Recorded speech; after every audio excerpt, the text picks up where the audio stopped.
Yo, we back. Season 5 of Bokey Sports, a.k.a. the Mouth of the South, with my co-host, Coach Brown. Yo. We got us a special guest in the building, the one and only, Coach Calhoun. Yes, sir. Bokey in the building, baby. Bokey Sports Podcast.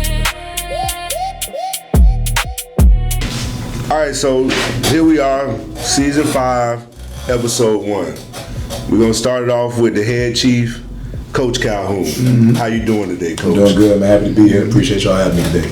Appreciate it. So we just going to jump straight into it. Last year wasn't a bad season, but it wasn't the best. Going forward, what should the Seminole Nation look forward to into this year's football team? First, you're going to look for health. We've been working in that weight room to make sure we stay healthy. You're going to see consistent offense. You're going to see that aggression that you used to seeing. We understand the standard we have for this city and for our program. We want to make sure we're matching that standard. And I really believe the kids have dialed in and want to remind everybody the type of brand of football we play. So expect to see fireworks this season.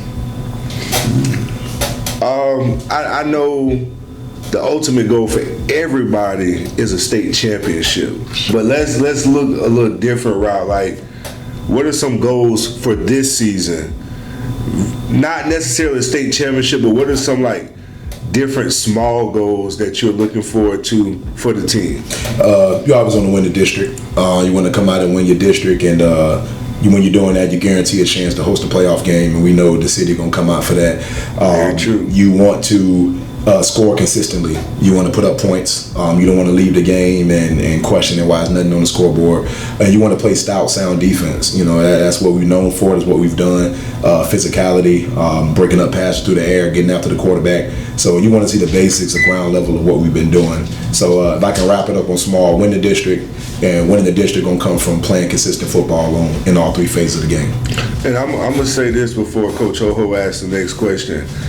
What he just said is very true about the home atmosphere. Mm-hmm. I remember a couple years ago, Chaminade came in, and they have a podcast after their game. Mm-hmm. And I tuned in for some apparent reason. I don't know why, but those guys say, let me tell you something. They said, we've been to a lot of places. They said, but I think everybody in Sanford was at this football game. We let them off the hook, too. He said, boy, we let them off the hook. We did. We ain't gonna talk about that, Coach Ho. Oh, we let them off that hook. We had them hooked too. Oh yeah. Y'all go watch that on YouTube. Oh yeah. Powerhouse. Yeah. Powerhouse came to the city and should have left with an L, but we ain't gonna talk about it. Yeah. My question is this. Yes, sir. What's the transition like from being a defensive coordinator to the head coach? That's a great question. The transition mode, when you understand as a head coach that X's and O's become the 8th or 9th thing on your list, when as a DC, it's the first thing on your list. So it went from a lot of managing the kids and putting them in spots to managing coaches and managing kids and managing all the extracurricular things that I had no idea about because I wasn't in the seat. So it goes from, as a DC, I'm focused on my side of the ball, I'm focused on that defense, and I honestly barely even talked to the offense when I was a DC. And then when I transfer to the head coach, it goes from I'm talking to the offense, I'm talking to the defense, I'm talking to the special teams guys. And it's kind of been a collaborative effort of making sure everybody on the same page. So the biggest thing was not just being a DC, watching the defense and doing those things. And, okay, man, I do got to see what's going on offense when they get the ball, and those type of things. So it was a transition, especially because my first 2 years as head coach, I still was calling the defense. And I realized I had my DC now, David Carney, who does a great job, and I had to relinquish that because I need to be a head coach. So that's the biggest transition of just knowing what you got to do and how you got to do it in different situations. But you do get a last say so. Oh yeah, I mean, at the end of the day, I trust these guys, put them in position, but if it's something, that I want to see, I think that's the right as the head coach. Correct. I don't think a lot of people know this, Coach Calhoun. How many alumni have ever been the head coach at Seminole? I think it's 2. Me and Coach Wiggins. I think it's 2. It might be one more. Might be one more, but It's not many, so that's a special seat. It's something special to like have on your resume to be a hometown guy coaching your hometown team. How does that like feel to you being actually from Sanford? You grew up through the program 4 years, and to now come back home because you could have been somewhere else. You were somewhere else, but how does it feel to now be home? Coaching at your alma mater in your own community. Well, everybody know me, man. I love Sanford. It's the home. Born and raised here. To come back and coaching the spot that I played at, I think it's still surreal at times. And I think looking at the kids, it's like I was that kid. You know, I was that kid that needed a ride. I was that kid that walked to practice. You know, I was that kid that did it. And now to see them and understand the aggression they got, the passion they got, I can't explain it. And I don't think I would feel comfortable at the high school level of coaching somewhere else that isn't here, you know, at the high school level. I just can't explain it. Every day I walk out there, sometimes I just get flashbacks of Coach Ron coaching me, Coach Vite and Cullison and all those guys that was there, and it's like, man, I'm in the role that they was in. So I think it's a title that I carry with honor. I obviously know it's a lot of people that would want to be in that position. I don't take it for granted, and I go out there every day and give my all. But it's definitely a blessing to be where it all started from. Well, how you keep getting these kids from little old Sanford to the college? A lot of time. You ain't just getting more than Lake Mary, Lyman, Lake Cowley, Haggerty. One, I'm gonna go ahead and shout out the city. It's a lot of talented kids. Sanford is this place where it's a small crop, but it's a big crop of talent. And it's just talent that need to be coached and talent that need to be shown.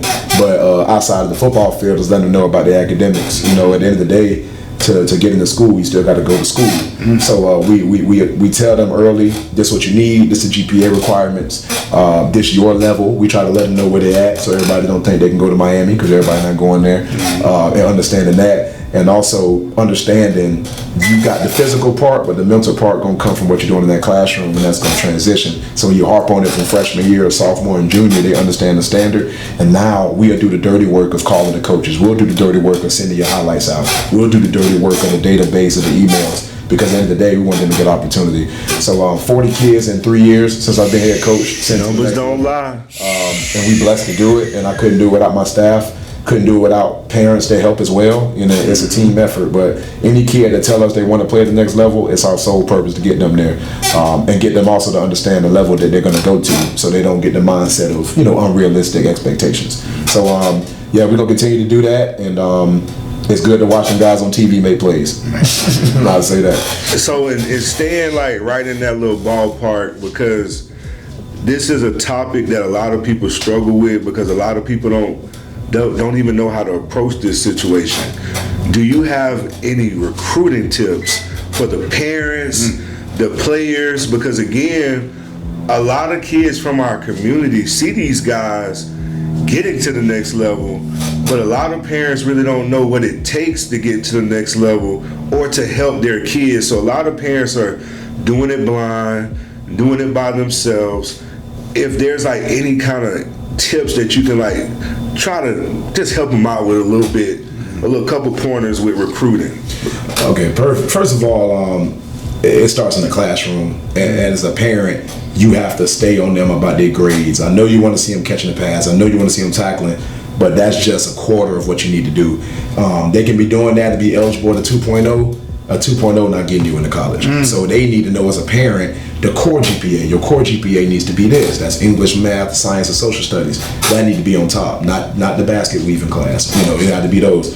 On top of that, you got to understand the level that your child is at and start looking for those type schools. Like you got to break it down. And is your son Division I? Is he D1 AA? Is he Division II, Division III, NAIA, JUCO? It's a level for everybody, but you got to categorize what level my son is. And when you get in that.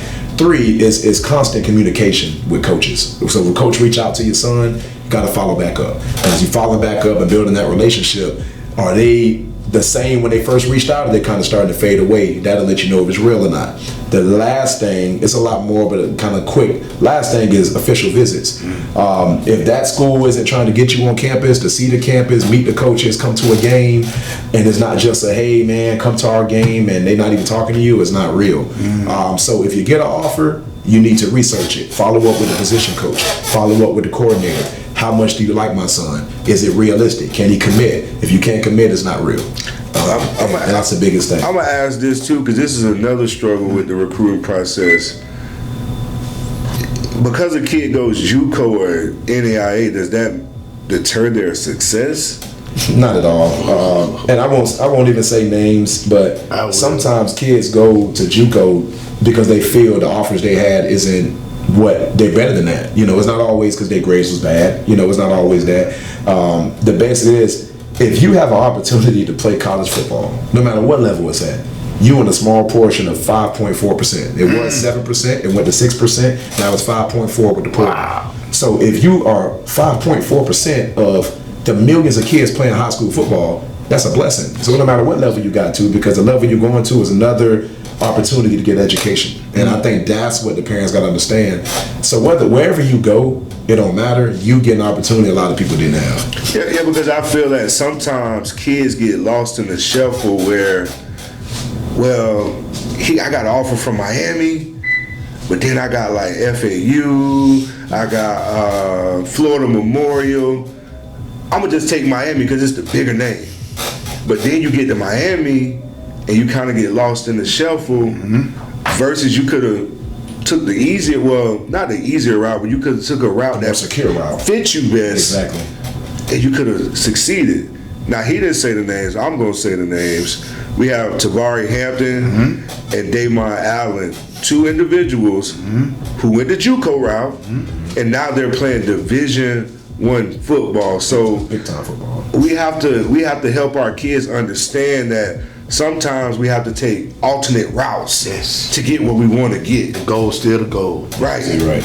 Whether I play on Saturdays on big time television early or late, it's still a goal. Yeah. And don't get deterred because you didn't make it to a big Division I school. Keep going. Football is football no matter where you get. When you look at these NFL rosters, a lot of times they're made up of a lot of small schools. The tape don't lie. From all over the place. The tape don't lie. From all over the place. Those two names, obviously, those two guys was amazing players, and they believed in their talents, and they went the JUCO route, came out as JUCO All-Americans, and now they're at Purdue and West Virginia. That don't just happen. They came from your defense, right? Oh yeah. Both of them played. Tavari and Day was some good players for us. But that's a great example of guys who believed in themselves. I sat with both of them, and they just felt like, Coach, I think I'm better than what's going on. I will take that route, and they did that, and they had every school calling them, and they had to sit down and take their pick. You know, so I would encourage the parents, like you said, just do your research. You got to be involved. Kids don't know the intricacies of everything. So as a parent, we have to be on top of that. We have to know that if your son ain't a great communicator with you, there's no way you're gonna be with a random recruiter coming to talk to him. So if a kid talk to you, if a coach talk to your son, you need to know about it. If a coach offered your son, you need to know about it. You need to follow them on Twitter, get their email, get their number, because if they're interested in your son, they're interested in you as a family. So we have to attack that and make sure that we setting ourselves up for success. One last question on that. What is an official visit? Official visit is not just going to a game. It's not that. Official visit means it's maybe 10 to 15 kids max on that visit, right? Y'all seeing the privateness, y'all going to see the facilities, y'all going through the school, the head coach shaking your hand, and they're sitting down and they're saying, hey, we want you here. Like, you can commit today. That's the official visit. Official was like, we got this guy on campus and we want him to commit. Is it a paid trip or is it? Oh, official. If it's an official visit, now it depends on what school you're going to, but if it's a Division I, you shouldn't pay for no flight. You shouldn't pay for no hotel. You shouldn't do anything. And even Division II level, same exact way. You know, they're going to find a way to get you there. A regular visit, interest is, hey, come to our game, but you got to find a way to get here, right? That's not an official visit. That is, we're interested in you, but we need to see some more before we officially do this. How much harder is it for our kids, or any kid now, with the portal going on and getting into D1? It's hard, man. It's extremely hard because it's coming down to a point now where they want people more developed and more ready. So it's like, I can get this 18-year-old fresh out, he's a great high school player, but this 21-year-old done played at a college level, he knows how to be a college student, he understands how college goes. So now it puts more pressure on the high school kids that what are you doing in the off season? Are you training? Are you graduating early if you have the opportunity so you can get up there and already practice with those guys in January? And a lot of our kids that have the opportunity to go Division I level, we encourage them to graduate early, because if you get there in January and the freshmen come in there in August, you way ahead. You a college kid already. You already took classes. You already know the schedule. You already know all of that. You know the coaches. So it's definitely hard, especially if you're being regular. What are you doing different? There are millions of kids trying to do what you're trying to do. So are you lifting extra? Are you doing the stretching? Are you training in the off season? Are you eating the right foods? Are you hydrated consistently? Because all that matters. You know, so if you're telling me, like you said, Division I, you want to be Division I, that means you want to be a pro. And if you want to be a pro, you got to do different things. You can't be a high school football player. You got to be a college football player in high school if you want to be Division I. And that's how I tell our kids all the time. That's good. That's good. We're going to ask a little question. Quarterback competition. First of all, we got two great ones. Both of those guys, King Isaiah Taylor and Daniel Proenza, are both great quarterbacks. I truly believe they both to be Division I quarterbacks when it's all said and done. They've been competing all camp. They have a great relationship. They understand what we're doing. You're going to see both of them. This Friday, King will start it off. They're going to go 2 for 2. 2 for 2 for series. It's a heavy evaluation game, and depending on who outcomes and plays the best will be named QB1 coming next. But every game you're going to see both of them. I think they both have special talents, and they both help us in different ways, and you will see both of them all season. So who do we play this Friday coming up? We play Lake Nona. At Lake Nona or at the house? At Lake Nona. It should have been at the house. You're right. It should have been at the house. So y'all make sure y'all get on the road and y'all travel down 417 and get to Lake Nona. What time is kickoff? So kickoff is 7, but if we run into that traffic, Coach Audrey already said we get an extra time. So I'm going to say 7 so y'all can get there, but it might start between 7:15 to 7:30. I'm not rushing my kids on that. Now, is this like a traditional kickoff classic where the JV is playing with the varsity? Is this just strictly straight varsity? Straight Varsity, straight live special teams. And although it may be 0-0 still, we were trying to win the game. It's a real game. Yeah, you put them pads on, that's what it better be. Against a different team. Yes, sir. Yeah. What are some big games that are coming up? Because I know we have Powerhouse Mountain Vista coming in. Yes. What are some things that we can look forward to with that game coming in? First of all, Mountain Vista, we were fortunate enough to get asked to host a game from an out-of-state team. It's KSA Events, and they pay us to actually use our facility to play a top-notch team from out of state. So Mountain Vista coming in, they were a Final Four team in Colorado last year, and we looking for a polished team. You know, we want to challenge ourselves and play very good. See how they match up with our speed. You know, Florida speed in Colorado a little different, but we just hoping to have a good game, come out and start off 1-0. But we're definitely looking for a polished team. They look polished on film, but we think it'll be a good game for us. Now that's a 2-for-1, right? That night. Yeah, so we're doing a doubleheader. JV gonna start at 4, and varsity will follow up at 7. So it's the first game. We expect the whole city to be out there celebrating both teams, and we'll be excited. It's gonna be a great atmosphere. What date that's on? That is next Thursday, not next Friday. So it's August 20th. We're playing on a Thursday. If it do get canceled because of the rain or something, then we'll play Friday to make the game. All right, so the way he's telling you is show up Thursday, because don't come out there Friday. You're going to be out there at the gate by yourself. Yeah, you're going to be waiting at the gate. This is a new thing, and it's going to take some time to get adjusted to. We don't know how long it's going to really last. But the open division, what are your thoughts on it? And just kind of give us an outlook on it and what you think about it.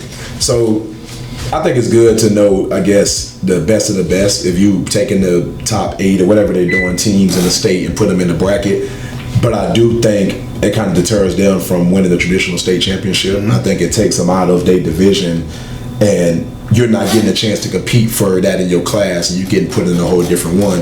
And I also think, like, who is deciding who the best teams are? Like, what is that going by? So I think that's the biggest confusion. So if Seminole was to make it to the open division, we would compete for a 6A state championship. It would be an open state championship. It would be an open state championship, and I feel like that's great of knowing the best of the best. But in my opinion, now it's however you want to make a season long, but give them a chance to compete for their classification championship. And then if you want to do something else after, I think you do that, because then it's like putting champions versus champions. So those 8 teams, do they kind of go into the bracket like the college football playoffs? So they have those 8 teams go into one bracket for their own playoffs? From my knowledge, yes. They go in their own bracket. They're going to select the top 8 teams based on Max Preps rankings. They put them in the bracket, and they're going to do 1 and 8, 2 and 7, vice versa, and go down. And it's going to be a traditional format for them. Will those be off-site games, or would they all be like in one place, or would it be like home field advantage for some people? That's a great question. I need to do some research on that. That's what I'm saying. Like a lot, we really don't have the full information. Sometimes I wonder if the actual people got the full information. They don't say. But they keep stirring the pot. We're just trying to get a clear understanding, because I know we've had a couple shifts in the past couple years. We went from the metro to suburban. Back to 7A, 7A, and then now we're here with 6A, open. And open. Yep. Is the open division somewhere that Seminole would like to be? Hey, we love to play the best of the best. We've shown that in our past. We always competed against the best. Chaminade, Treasure Coast, Venice, whoever you name it, Cocoa. We never shied against playing anybody, and I think that's what's helped us in the past. So we challenge ourselves to play the best, and when you play the best, when you're playing teams that's kind of not categorized at that level, you be successful, and that's what we like. So if we were to get called in the open division, we definitely would play, and we wouldn't turn it down. How we keep our school on the map, man? Hey, keep putting them in all school. This competition out here. How we keep Bokey kids coming in, with Seminole getting on top still? I think the history of Seminole gonna speak for itself. That orange and black run deep. When you look at the kids that's come through this program that's successful, and you look at them and what they've done at the college level, NFL level, it's obvious. You keep them on the map by keeping our social media active. Showing them. You keep them by putting them into school. You keep it by winning football games and broadcasting your guys. And we continue to do that. No matter what come or what new school. I know schools may be good for 1 year, then they bad for 4, and they good for 2, and they bad for 8. We've been a steady, consistent thing in Central Florida, and I think that's what everybody need to realize. Last year obviously was a one-off, but when you look at the history of it, Seminole always in the mix, and as long as you're in the mix, your kids will always stay around. For sure. For sure. So, Bokey Sports does rankings, and the rankings came out today, and I believe they have Seminole ranked at 3. They have Lake Mary at the top. I want to say Oviedo second, Seminole at 3, and then the rest of the schools in the county. How do you feel about the number 3 ranking? I mean, transparently, Lake Mary won state. Yeah, you got to put them there. I mean, we lost a close game to them, 24-21, heartbreaker off a pick 6 at the end of the game. But other than that, you can't. They won state. That number 2 spot, subjective. I think only reason subjective because they have not played us since 2021, and that's by choice. And we do play them this year, so I'm not going to talk much. I'm just going to say on October 30th. Hope everybody at that game. It's going to be at Oviedo, and day before Halloween, battle of the orange and black, and everybody be there. But I do believe hard to put somebody above somebody when they haven't played you in half a decade. Okay, you just spoke on something. I'm gonna kind of dig a little deeper. How hard is it for Seminole to find local games? It's extremely hard. So when I look at it, everybody has the option to play who they want to play. You got to play district games, and then you pick the rest of your schedule. So when you look at our schedule, every team we taking charter buses to play them. And it's no team around here was willing to play. So I got to fill games for our schedule. So we going to Booker 4 hours away. We going to Treasure Coast 4 hours away. We going to Venice 4 hours away. So locally, it was a little harder. Now this year. Thank goodness they put some county teams back on that schedule. We got Lake Howell on the schedule. We got Oviedo on the schedule. We have Brantley on the schedule. We even have more local teams around. We don't have to do a charter bus. So I guess people feel like because our season last year that they can play us now, which is good for us. So they were ducking the smoke. Now they want. Now they want. Now I guess we suck. So it's good to have that, but it is very challenging. It puts a financial strain on your program when you have to travel so far away just to play a game. So that wasn't by choice. Oh no, we've tried to reach out to a lot of local teams. Like I said, I'm not going to say names, but they know who they are, and they refuse to play. And the county wasn't forcing them to play, or the area wasn't forcing them, so now we're going to do it. So at the end of the day, I want our kids to get the best product so they can be prepared. And if that has us to travel far, fortunately we have to do it. But this year, no charter buses, just cheese wagons. So we'll be in the area. Well, we do want to have one charter bus. To the state game. And just wrapping up, like that. We just gonna let you talk. You got like 30 seconds to just give us Coach Calhoun talking to the community. Sanford, I love you to death. We here. We want to give you the best product we can give you on the football field. We want y'all to show up. We want y'all to be loud. We want y'all to be consistent. We want you to understand, just trust us as a coaching staff. Everything that's going on, we're trying to put these boys in the best position. I think it's proven. We've put kids in school. We've won games. No other school in the county has won more than one state championship. And I think the proof is in the pudding.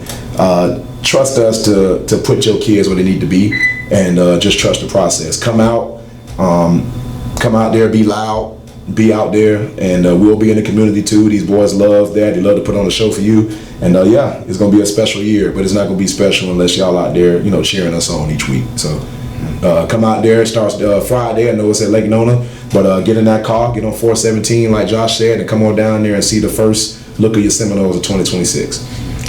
So let's get behind Coach Calhoun and our Sanford Seminole football team, guys, and let's make this season great. Yes, Thank you, Coach Calhoun, for coming on with us. We appreciate you. Thank you.